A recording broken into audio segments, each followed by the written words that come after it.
Hello guys, Chris here and welcome back to another video. In this one, my friends, I'm going to be testing a GeForce RTX 3080 Ti 12GB GPU in The Last of Us Part 1. This one is the Founders Edition version of the card. We are running it with the latest Nvidia drivers and I'm not manually overclocking it. You can see all of its specs right here in Tech Power-Ups. GPU 0 resizable bar is enabled, and over on the left we're pairing it with the Ryzen 7 5800X3D and 32GB of RAM, 3600MHz CL14 in dual channel.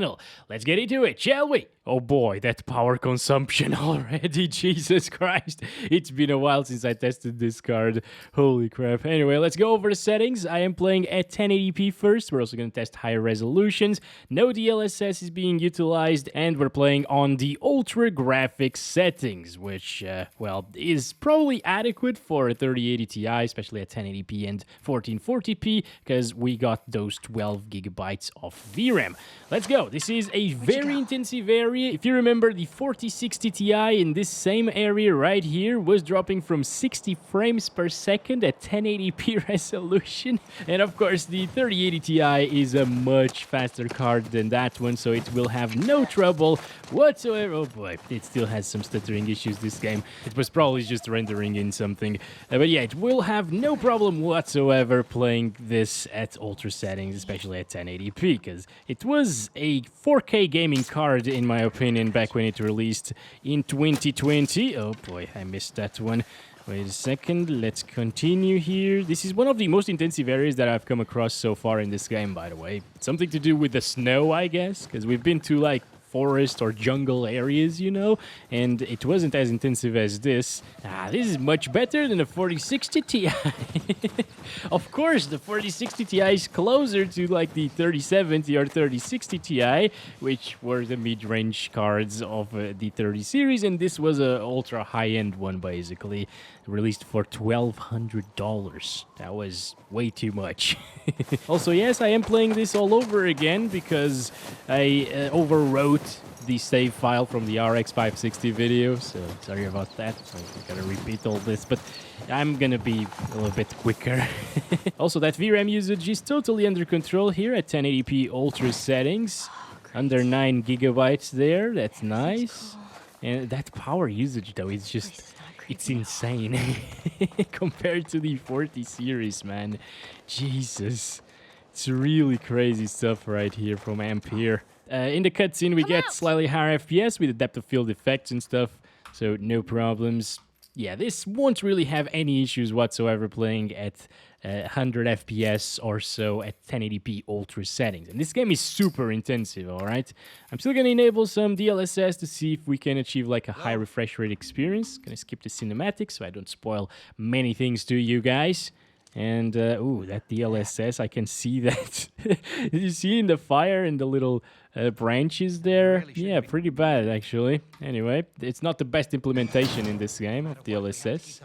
And over here, 120s, buttery smooth experience, slightly lower VRAM usage, because DLSS renders the game at a lower resolution, of course. Yep, it's looking great, it's performing super buttery smoothly, and at this point, if it drops from 100 FPS, it's going to be like on the 1% low, so it doesn't really matter. It's going to be a buttery smooth experience with the RTX 3080 Ti here. I don't really understand how some people that have this card are saying, it's crap right now. It's not a good GPU whatsoever. I've seen this comment at least coming from like 3 people already. Maybe for the power usage it is bad compared to like the 40 series, but it's faster than even like a 4070, and it gets close at higher resolutions to a 4070 Ti. So it's a really strong card still, alright?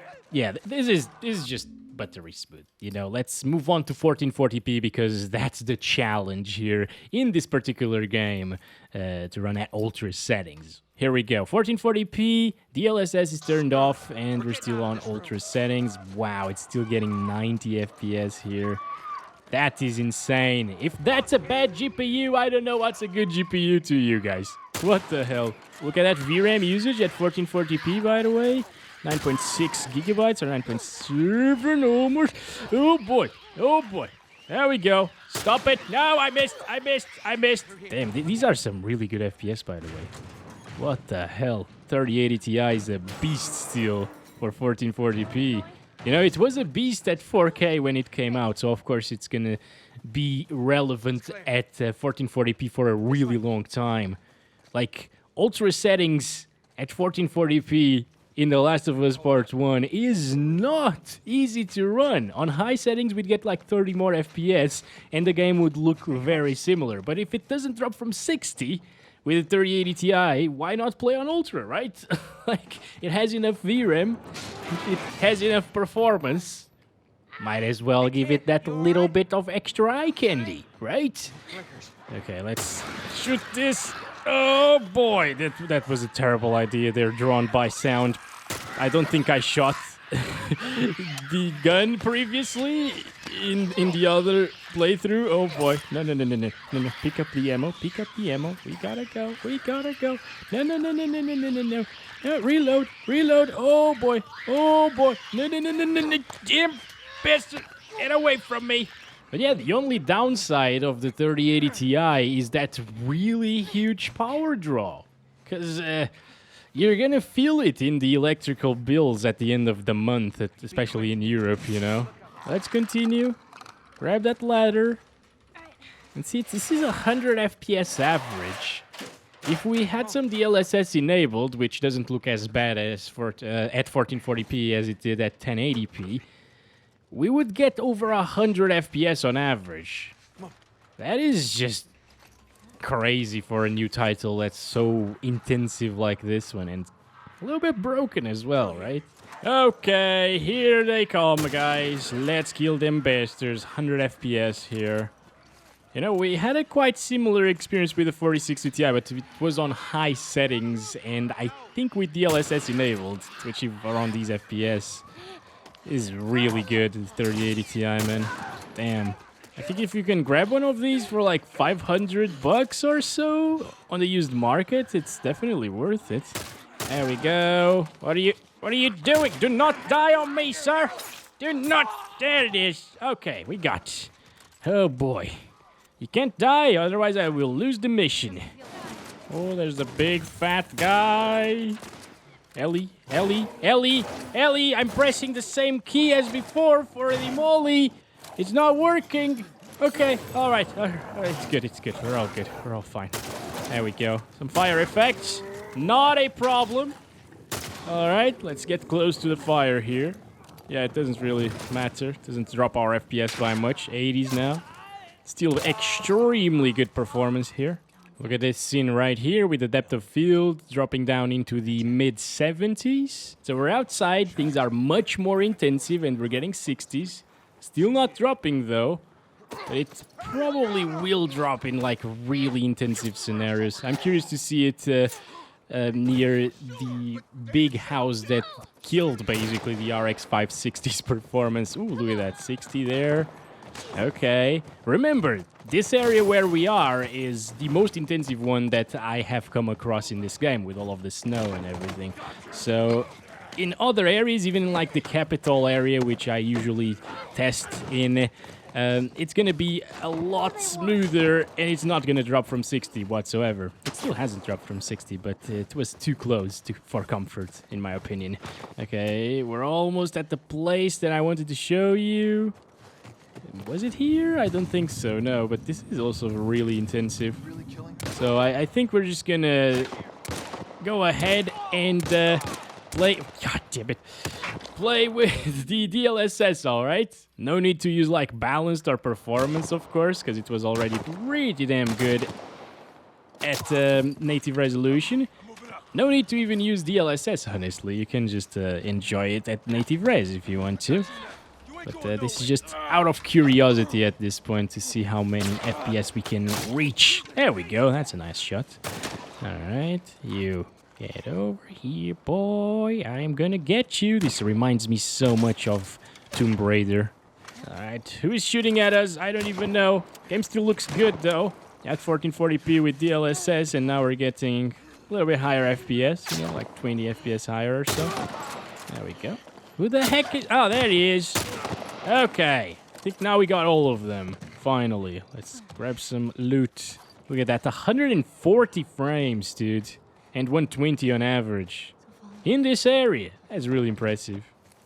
I was actually expecting worse performance coming from a 3080 Ti. Don't know why, I know that the thing is a beast still, but I just was expecting a little bit less. And this is the scene that I wanted to show you. This is what killed the little RX 560. It was always crashing right here. Not in other areas, it was just right here. It's really weird. And we're down into the 90s with DLSS, and without DLSS, in the same scenario, we get high 70s. That's also really good. Okay, so it wasn't really the most intensive thing that we saw so far. All right, so for 1440p, you're still very good to go with the RTX 3080 Ti, as you can see. 2160p or 4K using no DLSS and the ultra settings. I'm not touching these, you know. At 4K, well, it just can't really achieve 60 FPS anymore, at least not even on average. Maybe if you look at the sky, of course, but yeah, it's way rougher of an experience here. Oh, there we go. Did you see that little flash there? A little blink of the graphics. That exact same thing happened with the RX 560 and I think the 1050 Ti. Not sure if we got here with the 1050 Ti though. Starting to stutter a little bit more. That frame time is not that consistent anymore. I wonder if it is because of the VRAM, because it's at 11.5 there. But probably not, because it said that we still had enough VRAM for 4K. If it was a previous version of the game, though, we would run out of VRAM at 4K using ultra settings. And I really wonder if it is running out of VRAM or not, because that frame time is not smooth right now. Still playable, though, of course, and it looks amazing. But maybe I would just drop it down to high settings, honestly, at this resolution, not at the others. Or just use DLSS Super Resolution, of course, on quality. It makes the game render at 1440p, then upscale to 4K. It looks much better in 1440p, that's for sure. You can tell that it's a little bit over-sharpened, though. But now we're above 60 frames per second, and that VRAM usage went down by a ton. Let's continue, though. This is all brand new gameplay from me. I haven't been to this part of the game yet, or at least I haven't really killed all of the people here. So I don't know what to do next. Maybe go this way. Oh boy, no, Ellie? Can you just... No? Alright, never mind. This is extremely dangerous to do this. Once I did this in real life in Serra da Estrela. It's a cold place here in Portugal where we find some snow and ice sometimes. And one of these thin ice parts of it actually broke and I wet my entire foot in the water. And I had a very cold foot for the entire day, because that was in the morning and it of course didn't really dry out with this weather. So yeah, it was just an interesting story about me. I guess. What the hell am I supposed to do right now? That is impressive. I thought we'd need like balanced DLSS to achieve 60 plus 100% of the time, but nope. This is enough. Quality DLSS and ultra settings are super good for the 3080 Ti at 4K, guys. Alright, 80s inside. Doesn't really differ too much from outside, does it? Interesting. Oh, hello. What? Oh, hi there, sir. Do you want to die? Because that's the way to die, missing all of your shots and standing by a window, yes. Thank you so much, by the way. Oh, hello there. Kind sir? No, you're not kind at all. I got a knife. I just, this was a terrible idea. There we go. Nice, Ellie. Good job. Jesus. Oh, there's another one. What was that? A punch to the back of the neck instantly killed me. Damn. Well, I guess it's accurate, maybe. Those 1% lows, I don't like those, by the way. They're very close to the perfect 1% lows, honestly. Look who it is. Our boy Joel is back in business. Oh, look at that FPS, by the way. Down here in this basement, for some reason, it's dropping really close to 60, though. Very interesting. Different areas will have different FPS in these linear titles, of course. However, I think if you're playing at 4K, you should probably play using the high settings. So let's try it on high instead of ultra. There we go. I will restart the game to make sure that it fully applies, though, after I disable DLSS first. So I want to see the native resolution first. So the game crashed when I tried to load it in for the first time, and now this is right there, submit. I can't get it out of there for some reason, like there's no way. See, it's stuck there. Anyway, it's okay. We're just gonna play the game with a little submit button right there. That was to submit the error or whatever. But yeah, this is 4K high settings, getting a little bit higher FPS than 4K Ultra with DLSS, which is interesting. So if you guys wanted to see like high settings at 1440p or 1080p, it's slightly higher than the same resolutions with DLSS at Ultra. Now you know. Yeah, it's dropping into... Oh my god. No, please. Why? You were running so well this entire time. Why do you do this, The Last of Us? Why are you so freaking broken? Oh, damn it. I can't do anything. I can't even control Alt Delete. It completely froze now. Okay, here we go. We're back here. 2160p, no DLSS. High settings preset. It still looks incredible like this, by the way. There's not like a huge difference between high and ultra in this game. So this is still going to be looking fantastic. It's dropping slightly right now from 60 FPS. All right. And it's getting 60 flat right here. Outside, ooh, down into the 50s at times. I mean, it's definitely very playable, but I expected slightly higher because at 4K Ultra it was getting similar FPS. Maybe it's one of those times when this game gets like lower FPS after you restart it, because that sometimes happens in The Last of Us. It's really weird. Let's enable DLSS though. Maybe it's the way to play this game at high settings in 4K, and now we're up into the 80s and high 70s. But I mean, if you want 60 plus all of the time, 100%, this is the way. If you want the more visual fidelity experience at 4K, you still can have it at high settings, native resolution, pretty much like 95% of the time above 60 FPS, so that's awesome as well. And of course, at the lower resolutions, you can have 60 plus all of the time at any settings that you want. So if you have a 3080 Ti, there is still no need to upgrade your GPU. It can still play one of the most intensive titles on PC out there. Absolutely fine, even at 4K. Thanks very much for watching this video. Hope you enjoyed. Don't forget to like and subscribe if you haven't already, and I'll be back very soon with another one. Love you all. Bye-bye.